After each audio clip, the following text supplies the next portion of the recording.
تحياتي لكم أيها الأحبة في كل مكان، متابعي شرس السودانية 24. أهلا ومرحبا بكم من داخل فندق السلام روتانا. اليوم البعثة الدبلوماسية الرواندية وبالتعاون مع الجالية الرواندية بالسودان يحتفون بالذكرى 28 للإبادة الجماعية ضد التوتسي، والتي حدثت في 7 من إبريل من العام 1994 وحتى 4 من يوليو من نفس العام، أي حوالي 100 يوم من الإبادة الجماعية التي أودت بحياة أكثر من مليون شخص. في كل عام رواندا تحتفي بهذه الذكرى حتى تورثها للأجيال القادمة، وحتى تعلم هذه الأجيال من أين أتوا، حتى يعلموا بماضيهم وإلى أين هم ذاهبون، وحتى يعلموا كيف وصلت رواندا إلى ما هي عليه الآن، بمشاركة أعضاء السلك الدبلوماسي والمجتمع المدني والأكاديميين وأصدقاء رواندا وكل المهتمين بالشأن الأفريقي. اليوم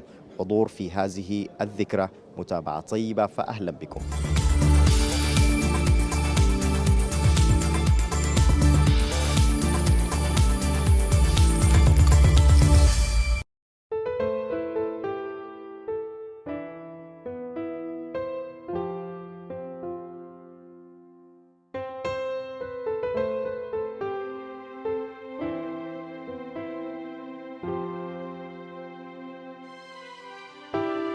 amateka yacu arihariye, ibibazo byacu birihariye,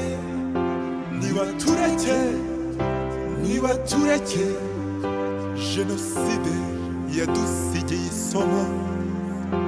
Amateka yacu arihariye, ibibazo byacu birihariye, nibatureke bareke gupfobya jenoside yadusigiye ibikomere. Jenoside igihagarikwa, njyewe narose inzozi, mbona igiti cyatemwe yemwe cyongeye gushibuka, amababi yacyo yarikamwe inyoni ziberamo, abazungu n'abirabura bose bifuza kucyugamamo. Numva ijwi rimbwira riti u Rwanda ruzongera rubeho, rirongera rimbwira riti izuba rizarasa. Amateka yacu arihariye, ibibazo byacu birihariye, nibatureke. In just 100 days, thank you for joining us in commemorating innocent, perished lives and in comforting the survivor. Distinguished guests, allow me to present the flow of tonight's event. We have the national anthems, minutes of silence and lighting the flame of hope, screening testimony by Antoinette Mutabazi, marks by the head of mission, marks by the guest of honor. Then we have the refreshment, screening the videos. الضيوف المحترمين، السيدات والسادة، أسعد الله مساءكم بكل خير. معكم عزيزة جناوي، يشرفني أن أكون الليلة مقدمة برنامج بهذا المساء. يصادف الليلة الذكرى 28 للإبادة الجماعية عام 1994 ضد التوتسي في رواندا، والتي حصدت أكثر من 1,000,000 روح بريئة خلال 100 يوم فقط. شكرا جزيلا لوجودكم معنا الليلة في إحياء ذكرى أرواح بريئة هلكت ومواساة الناجين. الضيوف الأجلاء، اسمحوا لي أن أعطيكم نبذة عن برنامجنا الليلة. أولا نشيد العلم، ثم دقيقة صمت حدادا على أرواح المفقودين وإشعال شعلة الأمل، عرض شهادة بواسطة السيدة أنطوانيت موتابازي، ثم خطاب مع رئيس البعثة الرواندية، وخطاب مع السيد سعادة السفير ضيف الشرف. بعد ذلك سنعرض إنجازات رواندا. شكرا.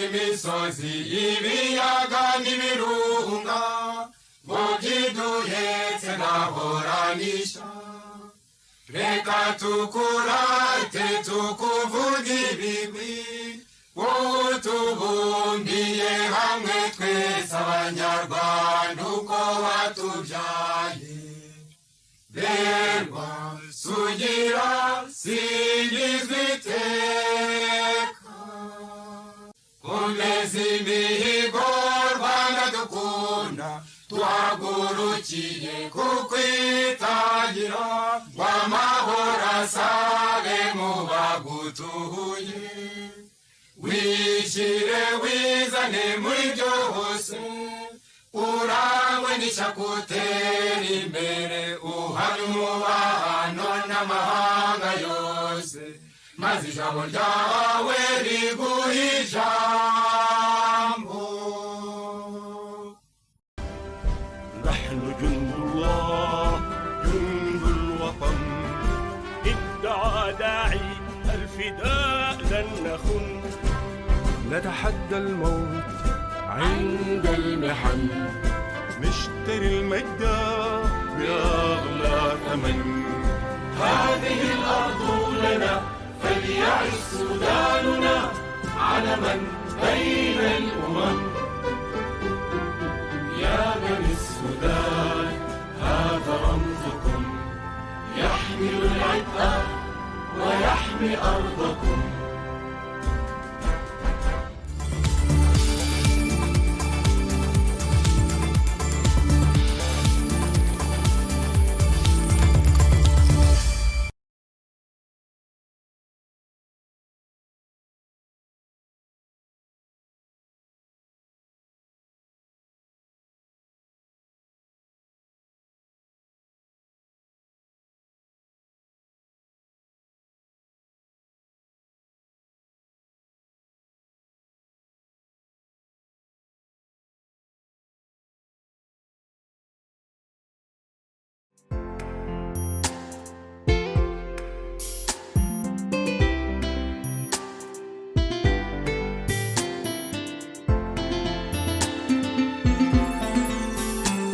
Genocide nubwo yadushegeshe ntitwacitse intege twariyubatse ishyamba ry'inzitane twarinyuzemo ibirura byinshi duhangana nabyo kubaka ubukungu bw'igihugu cyacu ubuvuzi ubutabera none ubu amahanga yose yo ku isi yifuza kubaho nk'uko tubayeho numva ijwi rimbwira riti u Rwanda ruzongera rubeho rirongera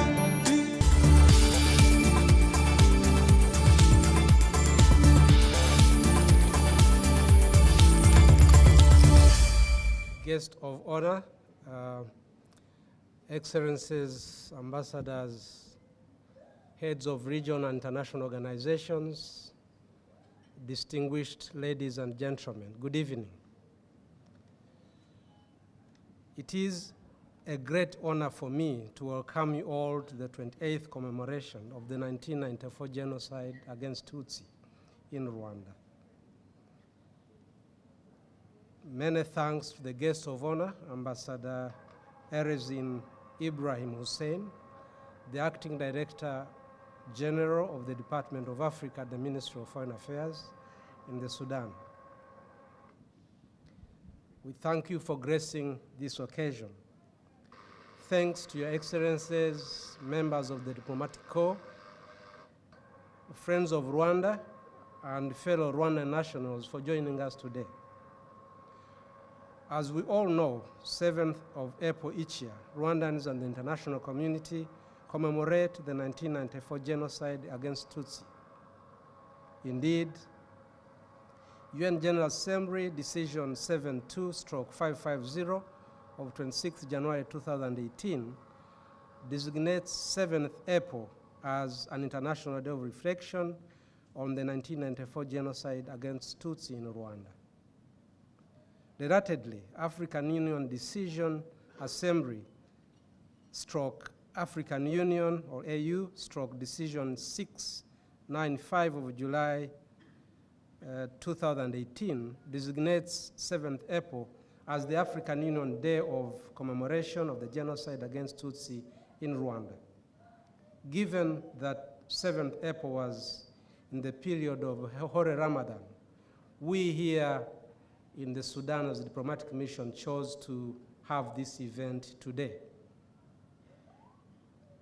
The theme of the 28th commemoration of the 1994 genocide against Tutsi today is, or this year, is Remember, Unite, Renew. Excellencies, distinguished ladies and gentlemen, Rwanda has existed as a nation state for over 600 years, and before colonialism, Rwandans lived harmoniously with no intercommunal violence. Rwandans have an identical culture, one language, live across the same localities, and before the colonists shared the same values.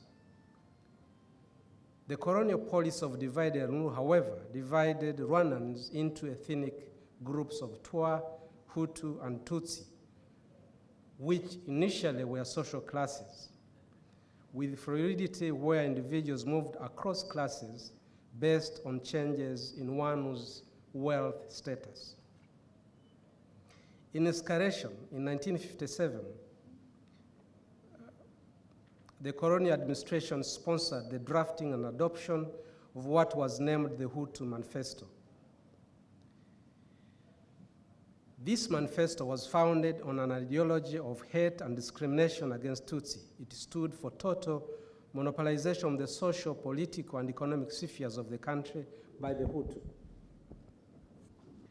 At the onset of political parties in 1959, an ethnic political party called the Party for the Hutu Emancipation, or Parmehutu, was birthed. The push for independence by the last effective king of Rwanda, King Mutara Rudahigwa III, in the mid-1950s, like was happening in all other countries that were colonies at the time, was a red line for our colonial masters. This king was invited for a meeting in Bujumbura, Burundi by the colonial administration, and he mysteriously died there. Meanwhile, in 1959, 10 Hutu commandments were introduced by one called Joseph Habyarimana, leader of a political party that was aligned to the Parmehutu that I have already mentioned. As an example, one of the 10 commandments was that no Tutsi should be trusted, loved, or valued in any way. These commandments were foundation for what later metamorphosed into the genocide ideology, whose architects aimed at total extermination of the Tutsi in Rwanda. With the foundation for conflict well set, resultant pogroms of 1959 caused the first mass movement of Tutsi refugees in neighboring countries like Uganda, Tanzania, Burundi, DRC, and Kenya as well. These were early beginnings for what was to later climax into the 1994 genocide against Tutsi. Unsurprisingly, when Rwanda got independence in 1962, Parmehutu that I have already mentioned produced the first Republican president, Mr. Gergori Kayibanda. The two post-independence governments of 1962, followed by the one of 1973, which was a coup, took over the colonial baton of the divide and rule policy with a lot of vigor. ethnic-based national identity cards were used in government-engineered killing cycles and discrimination against Tutsi. I wish to mention here that these ethnic-based national IDs were issued by our colonial masters back in 1932 after they had carried out a very dehumanizing social research where we have video clips showing them measuring the width of the forehead, the width of the nose, and the length of the nose. And on that basis, they determined who was Tutsi and who was Hutu, and the IDs were issued across the country. And whoever came out of these families later on was issued with the same national ID. To ensure blind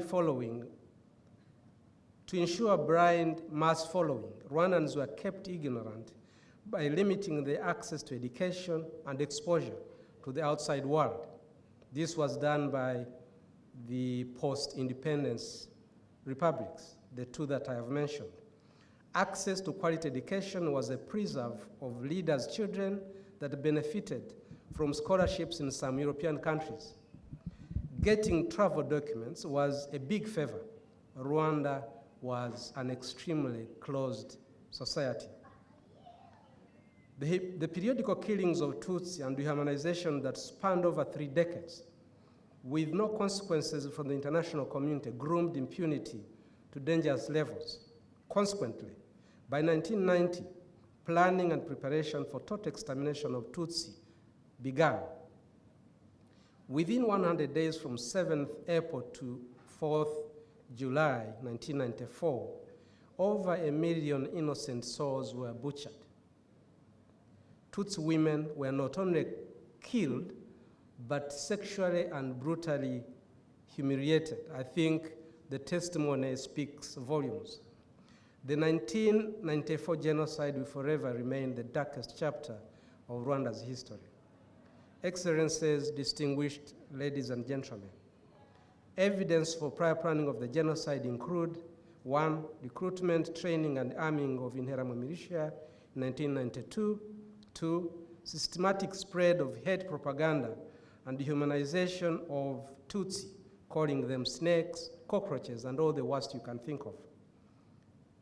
And this was done by leaders of a government that should have been responsible for fending for the entire population, but here they were plotting and planning to kill a part of them. Number 3, years of tormenting, limiting of Tutsi in education, teach children in education.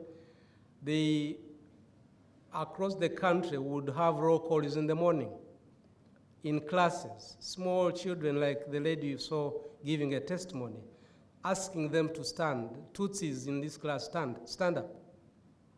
And they would stand and they would ask children to look at them, go touch them, see how Tutsi bodies are like. And they would also list, in moving from one level of school, grade 12 or grade 10 or to another, or university, for example, they would do national exams, but the marks scores would not be shown to anyone. They would just say you have been promoted to the next level. And of course, the basis for that would be the national ID that identified one as Tutsi, as Hutu, and which part of the country you came from. Because the discrimination eventually even went to the extent of, small as we are, Rwanda, went to the extent of even identifying some based on the region they came from. And talking about the closed society that Rwanda was at the time, moving from one district to another district required a special permit from the local administration. Small country that Rwanda is, but you had to get special permission to move from one small district to another small district. Another evidence for the planning, sanitization of killing of Tutsi by calling it gukora or working. That's how much killing of the Tutsi was valued at the time. Cyclic killings of Tutsi from as far back as 1959, the pogroms that I mentioned. Number 6, importation of millions of machetes in the early 1990s. I won't mention which countries they were imported from. Number 7, distribution of arms and ammunition across the country, and this was done by senior leaders, including the Prime Minister. We have video clips that show him distributing guns to the ordinary civilians to go and do the work of the killing of Tutsi. Genocide happened despite prior signing of the Arusha Peace Accord between government of Rwanda and the Rwanda Patriotic Front in August 1993. The over 1 million Tutsis that had been made stateless from as far back as 1959, those that survived the pogroms and had to run out of the country, eventually tried to talk to leaders in the region and requested that they talk to their colleague in Rwanda, who was President Habyarimana, to explain to him the need for him to bring back, to allow these refugees to return to their country. And he said that he cannot because Rwanda is a small country. And he compared Rwanda at the time to a glass full of water. And he said, if you add more water to a glass that is full, it overflows. So no space for Rwanda. We can talk to a few countries on the African continent that have small populations, and he mentioned some of the countries that can take in these refugees. So in the end, some of the young men, or even those born after they had left Rwanda and had been made stateless, got together and organized a liberation struggle. So that is the RPF that I'm talking about. And of course, they did it in conjunction with many other Rwandese that were inside the country, both Tutsis and Hutus, that wanted to have a change in the country.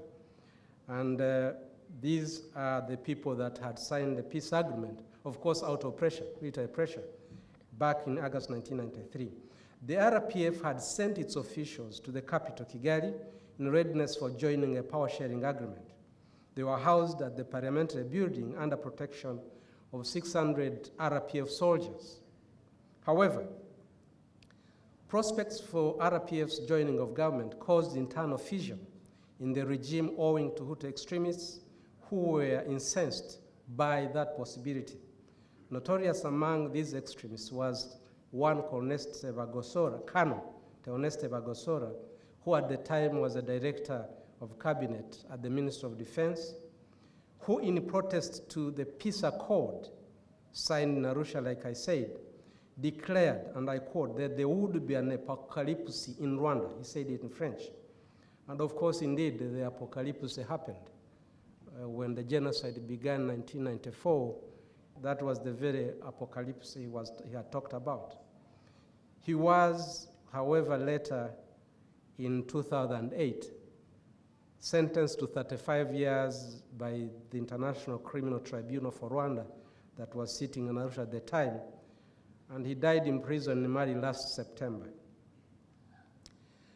When the genocide began on 7th April, there was immediate onslaught by the government forces on RPF officials housed at the parliamentary building.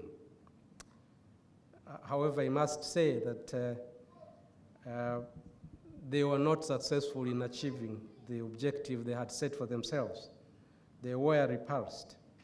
Ironically, too, UN ordered an immediate partial withdrawal of the United Nations Assistance Mission to Rwanda, MINUAR, which had been deployed back in 1993 to assist the implementation of the Arusha Peace Accord. The UN resolved to reduce the force from 1,700 to 270 only.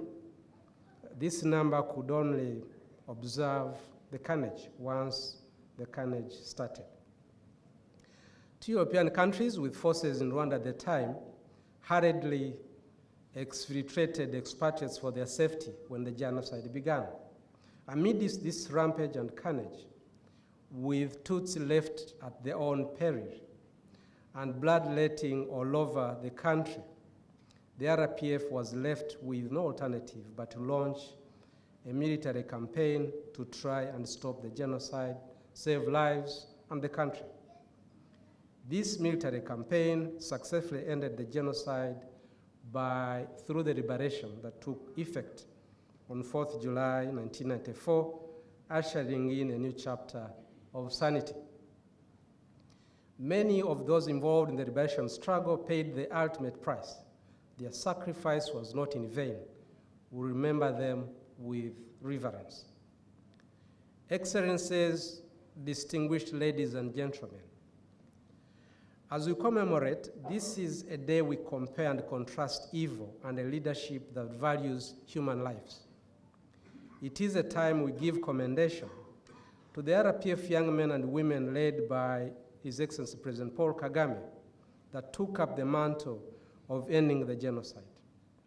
We cannot thank them enough for ending the state of statelessness to which over 1 million refugees had been condemned to, with Rwandans inside the country wallowing in poverty and ignorance. It is a time we remember and pay tribute to over 1 million innocent souls butchered heartlessly by the government that was supposed to provide for them. It is a time to recognize the immense resilience of genocide survivors, like the one we've just seen, whose physical and psychological scars are still fresh, but yet are contributing towards realizing the Rwanda we want and aspire. It is a time to strengthen our unity and renew our collective determination to develop the country we so dearly love. After liberation, RPF, the Rwandan Patriotic Front, and enlisted politicians from the old regime and other political parties with no known role in the genocide and formed a government of national unity. Security forces were also formed by integrating many from the former regime. The new government faced many challenges, not least, one, promotion of national unity and reconciliation through civic education and other interventions. 2, salvaging a totally devastated economy. 3, repatriating millions of refugees headed into exile in Eastern DRC by the very genocidal forces that had killed many of our people, and they headed them into Eastern DRC just for replenishment of their own forces to come back and continue with the mission they had not managed to accomplish. 4, fighting insurgency of the late 1990s, the very insurgency that these genocidal forces launched right after they got in Eastern DRC. 5, supporting thousands of vulnerable genocide survivors, like the one we've just seen. 6, fighting genocide ideology and its related impunity. And this was done by a number of interventions, including transitional justice, where we had to develop our own homegrown solution, or the Gachacha courts you might have heard of. Because if you had used the classical justice system, those in the know estimated it would have taken 200 years to try all those that were involved in the atrocities. And finally, rehabilitating Rwanda's image in the global family of nations. After we had turned ourselves into a failed state and killed almost 15% of our own population, rehabilitating the image of our country in the family of nations was a big priority.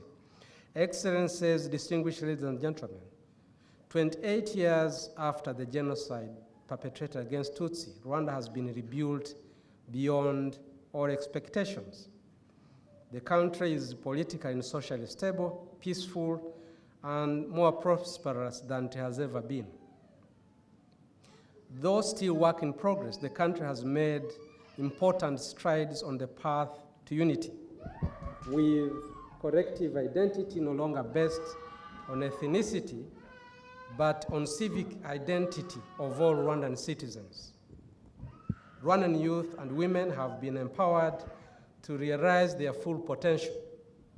The country enjoys peace and security and is a major contributor to UN peacekeeping forces. The economy for 16 years until the COVID-19 global disruption in 2020 grew at an average of 8%. Given the recent ramping up of COVID-19 vaccinations, now at about 70% of our population, and the reopening of all economic activities, the economy, which contracted by 3.4% in 2020, has rebounded with a 10.2% growth in 2021. Meanwhile, Vision 2020 ended with a firm foundation for the future.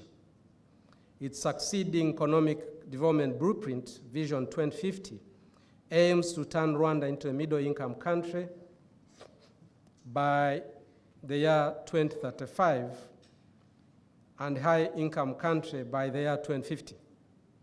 Ambitious as it may look, Vision 2020's foundation, coupled with the relatively well-developed human capital, rigorous monitoring and evaluation system, performance-based contracts, or what we call imihigo, and a very focused, results-oriented leadership, are a good source of confidence for realizing the aspirations encapsulated in our Vision 2050.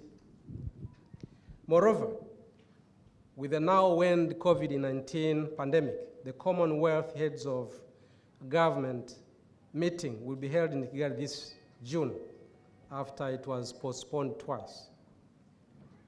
We urge all CHOGM member states to attend this vital meeting, rest assured of their most comfortable stay in a serene environment, and most importantly, a very impactful meeting. I see His Excellency the Ambassador of Canada, Amid Stasia, and many other excellencies that are members of the CHOGM. We're more than happy to receive you in Rwanda.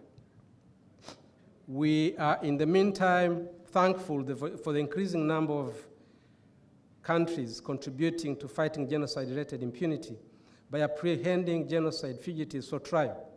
Some of the fugitives have either been extradited to Rwanda, so far 29 in total, or tried in their current jurisdictions of abroad, so far 24. A most recent genocide fugitive extradited to Rwanda, one Jean-Paul Michomyiza, was by the Kingdom of Sweden on 27th April this year. We thank the Kingdom of Sweden for this very important gesture. However, we still have slightly over 1,000 indicted genocide fugitives freely roaming the world. We request member states to, in observance of UN and AU resolutions and justice in general, arrest these suspected criminals for trial. These are also sworn adherents of denial and revisionism, which, according to genocide scholars, is the 8th and last phase of any genocide. In fighting genocide ideology, Rwanda promulgated law number 59/2018 of 22 August 2018 on genocide ideology and related crimes. Given the continued threat of genocide ideology, and yet no country is immune, we wish to thank member states that have promulgated the same law on punishment of genocide-related crimes, including genocide denial and revisionism. We request others to also consider this very seriously. The African Commission on Human and People's Rights, in its resolution ACHPR/Resolution 485 of July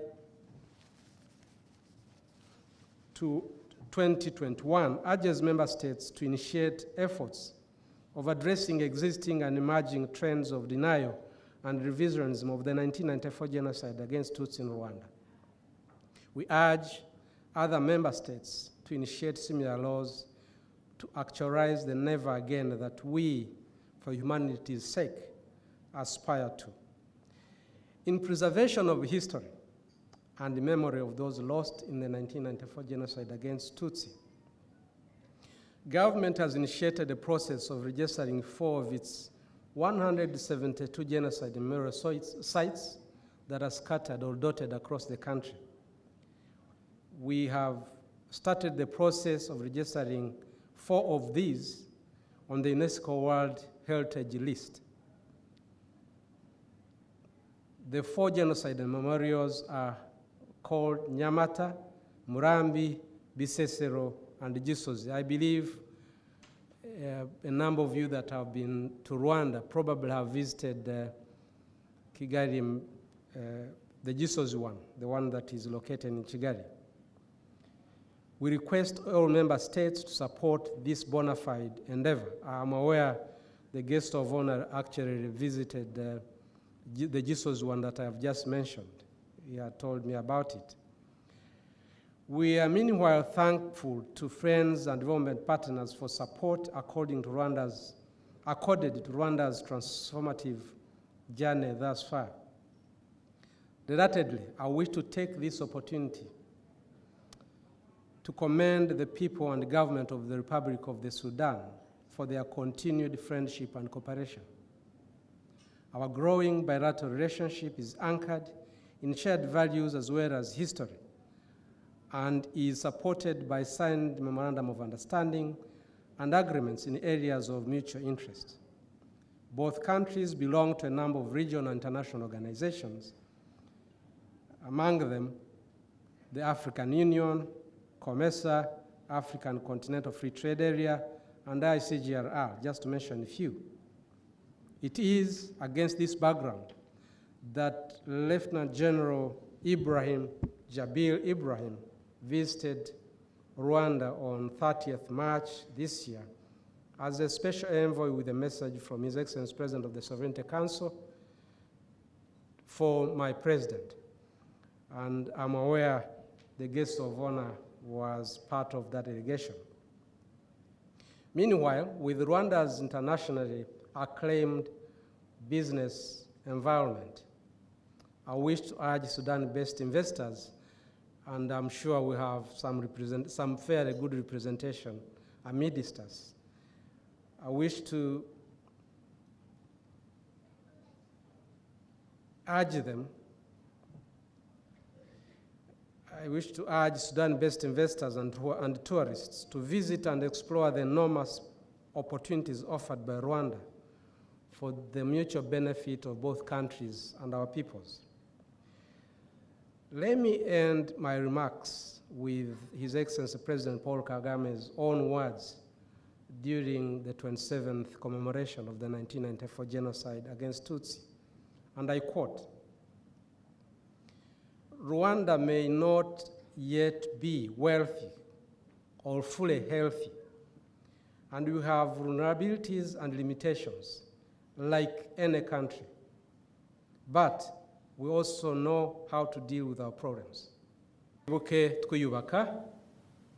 Thank you all, God bless you. Shukran, Allah yubarik.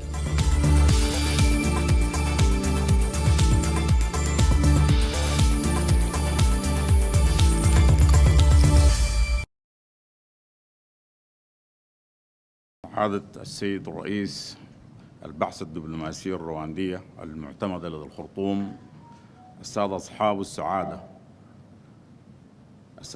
السعادة السفراء والقائمين بالأعمال وممثلي البعثات الدبلوماسية والمنظمات الدولية، السيدات والسادة الضيوف الكرام، يشرفني أصالة عن نفسي ونيابة عن حكومة جمهورية السودان وشعبه المشاركة في ذكرى المجازر البشرية التي ارتكبت في رواندا قبل 28 عاماً. وتأتي هذه الذكرى للترحم على أرواح الضحايا وأخذ العبر منها. لا شك أن إحياء هذه الذكرى هو تذكر لآلام الضحايا والحداد على أرواحهم وأرواح الأمهات والآباء والأبناء والبنات والأصدقاء والأقارب الذين سفكت دماؤهم دون ذنب. من المهم ونحن نحيي الاحتفال بهذه الذكرى سنوياً وفاءً لأرواح الشهداء للحيلولة دون حدوثها في المستقبل، أن نعمل سوياً على محاربة خطاب الكراهية والعنف والخوف من الأجانب وتهميش الآخر والسعي إلى احترام حقوق الإنسان. نشيد بالقيادة الرواندية في تضميد جروح الماضي والعمل لإنجاح المصالحات الأهلية ومحاكمة مرتكبي الجرائم. السيد رئيس البحث الرواندية الدبلوماسية بالخرطوم، صارت رواندا اليوم نموذجاً يحتذى به في القارة الإفريقية، وكذلك لا ننسى التنمية التي تحققت والنهضة الشاملة التي يشهد عليها العالم. ونحن في السودان في أشد الحاجة إلى الاستفادة من التجربة الرواندية في المصالحات والتنمية الاقتصادية. كما نشيد بتجربة رواندا في إنشاء وزارة وليدة للوحدة الوطنية والمشاركات الوطنية بهدف تعزيز مقومات الوحدة الوطنية من خلال المناهج والبرامج التعليمية والمحافظة على ذاكرة الإبادة الجماعية، وذلك منعاً لتكرارها في المستقبل. ونحن في هذه الذكرى نجدد العهد السيد رئيس البعثة بمبدأ عدم الإفلات من العقاب وسيادة حكم القانون واحترام حقوق الإنسان وتكوين المؤسسات المنوط بها للقيام بذلك، بالإضافة إلى حرية الرأي والتعبير والعدالة الاجتماعية. ولا يفوتنا ونحن نشيد بما حققته رواندا من اندماج مجتمعي أن ننقل كذلك رغبة السودان في الاستفادة من تلك التجربة في مجال المصالحات المجتمعية وتعزيز دور المرأة والشباب والبناء الوطني. في الختام، السيد رئيس البعثة الرواندية بالخرطوم، نؤكد رغبة السودان الصادقة في تعزيز التعاون مع جمهورية رواندا الشقيقة من أجل تحقيق المصالحة الوطنية والرفاه الاقتصادي لشعبينا ولشعوب المنطقة، فالحكمة ضالة المؤمن. ونتقدم لكم بالشكر لحسن الاستماع.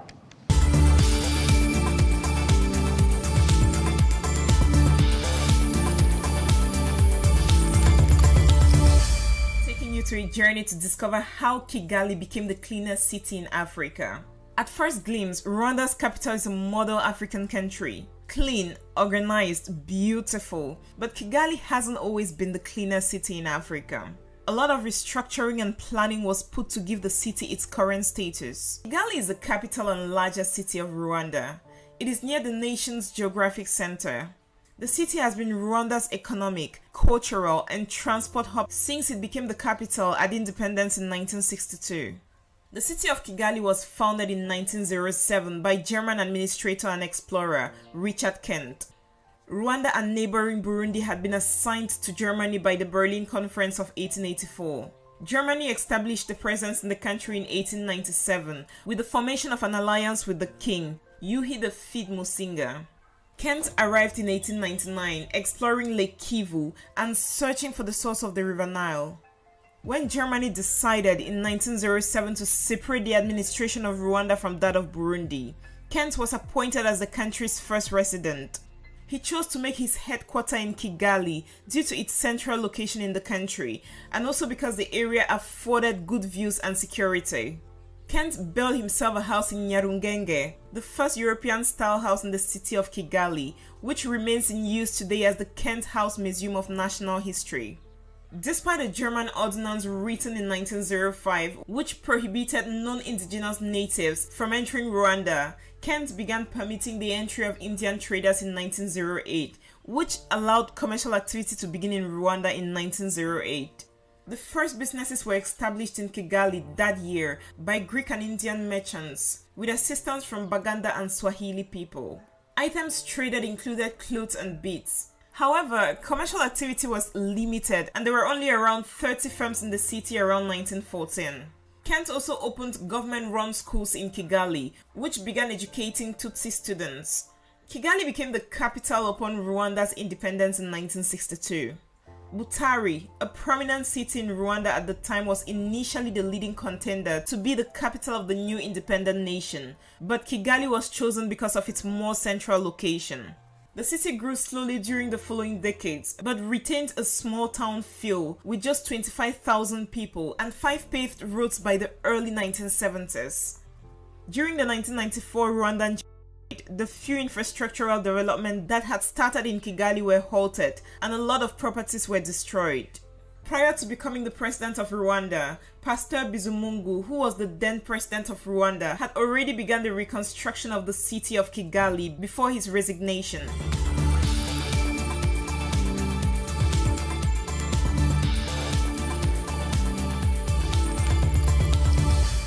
مئة يوم من الإبادة الجماعية كانت في 7 أبريل وحتى 4 يوليو.